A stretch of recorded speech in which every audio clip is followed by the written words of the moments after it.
മുസ്ലിം മോഡി വിരോധി മുസ്ലിം candidate Malappuram Abdul Salam Modiji വെളിയിൽ ഇതൊക്കെ കൂടെ കൂട്ടി വായിച്ചല്ലേ ചെയ്യുന്നത്. ഇനി മോഡിജി ഫണ്ടുണ്ടാക്കി കോൺഗ്രസിന് ഭരിക്കാൻ കൊടുക്കാൻ പറ്റുമോ? ഇതൊക്കെ കേൾക്കുമ്പോൾ എനിക്കും തോന്നും ചിലപ്പോൾ കയ്യിലിരിക്കും അത്. പക്ഷേ അതൊക്കെ ഉന്നയിക്കണം. ഞങ്ങൾക്ക് അങ്ങനെ ഒരു ധാരണയില്ല. ബി ജെ പി ഇനി അവർ വന്ന് ഇങ്ങോട്ട് പറഞ്ഞാൽ അപ്പം ആലോചിക്കുക. അവർ പറയണം ഞങ്ങൾക്ക് മോഡിജി ഇഷ്ടമാണ്, ഞങ്ങൾ മോഡിജിയോട് ചേർന്ന് നിൽക്കുക, മോഡിജിയുടെ ഫിലോസഫി ഇഷ്ടമാണ് എന്നൊക്കെ പറയണേ നമുക്ക് അപ്പം ആലോചിക്കാം. അല്ല ഞങ്ങൾ അങ്ങോട്ട് പോകേണ്ട പ്രശ്നമില്ല, ഇവിടെ 20 MP മാരില്ല, 0 MP മാർ പോയാലും ഞങ്ങൾക്ക് പ്രശ്നമില്ല എന്ന് ഞാൻ പറയുന്ന കാര്യം എന്താണെന്നറിയോ? Modi 3 is confirmed. Modi 3 370 MLA MP മാരുമായിട്ട് മോഡി 3 ഈസ് കൺഫേംഡ്. എന്നെ അവിടെ മോദി വരുമ്പോഴത്തേക്ക് വണ്ടി കയറ്റാമെന്ന് പറഞ്ഞല്ല ഞാൻ പോയത് എന്തിനാണെന്നറിയോ? മോഡിജിയെ വിളിക്കണം, മലപ്പുറത്ത് കൊണ്ടുവരണം. അതിനാണ് ഞാൻ പോയത്. മോഡിജി കാണണം, മോഡിജിയുടെ കൂടെ വന്നൊരു ഫോട്ടോ എടുക്കണം, മോഡിജിയെ തൊഴുവണം, നല്ലൊരു ഫോട്ടോ എടുക്കണം, മോഡിജിയെ ഇൻവൈറ്റ് ചെയ്യണം മലപ്പുറത്തേക്ക്. അത് ഞാൻ ഭംഗിയായിട്ട് ചെയ്തു. പക്ഷേ അതിന് 2 ആഴ്ചയ്ക്ക് മുമ്പ് തന്നെ മോഡിജിയുടെ വാഹനത്തിൽ കയറി പോകേണ്ടത് ആരെന്നുള്ള തീരുമാനം ഇവിടെ നിന്നെടുത്ത് ഡൽഹിയിൽ അപ്രൂവ് ചെയ്ത് SP എടുത്ത് എല്ലാവരുടെ കയ്യിലും ഉണ്ട്. അതിൽ അവിടെയുള്ള 2 കാൻഡിഡേറ്റ്സിന് വേണ്ടി മാത്രമേ എഴുതിയിരുന്നുള്ളൂ.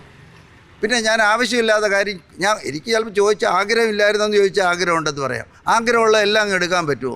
മോഡിജി കാലെടുത്ത് വെച്ച് അവിടെ ആരൊക്കെ വേണം എന്നുള്ളതിന് കൃത്യമായ നിയമമുണ്ട്. അതാണ് പ്രൈം മിനിസ്റ്റർ പ്രോട്ടോക്കോൾ. അതറിയാവുന്നവരൊന്നും പറയത്തില്ല. പിന്നെ ഇവർക്കൊരു അജണ്ട. എന്ത് അജണ്ട? മുസ്ലിം മോഡി വിരോധി മുസ്ലിം കാൻഡിഡേറ്റ് മലപ്പുറം അബ്ദുൾ സലാം മോഡിജി വെളിയിൽ ഇതൊക്കെ കൂടെ കൂട്ടി വായിച്ചല്ലേ ചെയ്യുന്നത്. അത് കയ്യിരിക്കട്ടെ.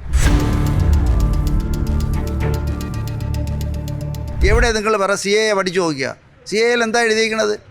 CAയിൽ ഡിവിഷൻ്റെ കാലത്തെടുത്ത തീരുമാനം ഇംപ്ലിമെൻറ്റ് ചെയ്തു. ഡിവിഷൻ്റെ കാലത്ത് എന്ത് തീരുമാനം എടുത്തു? മതം അടിസ്ഥാനത്തിൽ ഡിവൈഡ് ചെയ്തു. ഇന്ത്യ, ഹിന്ദുസ്ഥാൻ, പാകിസ്ഥാൻ, മുസ്ലിങ്ങൾ.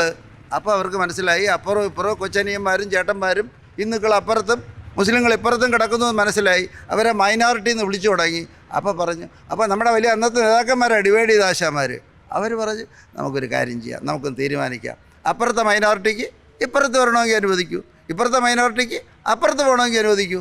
75 കൊല്ലം അവർ അനുവദിച്ചില്ല. ഇപ്പം മോഡിജിക്ക് അത് തോന്നി.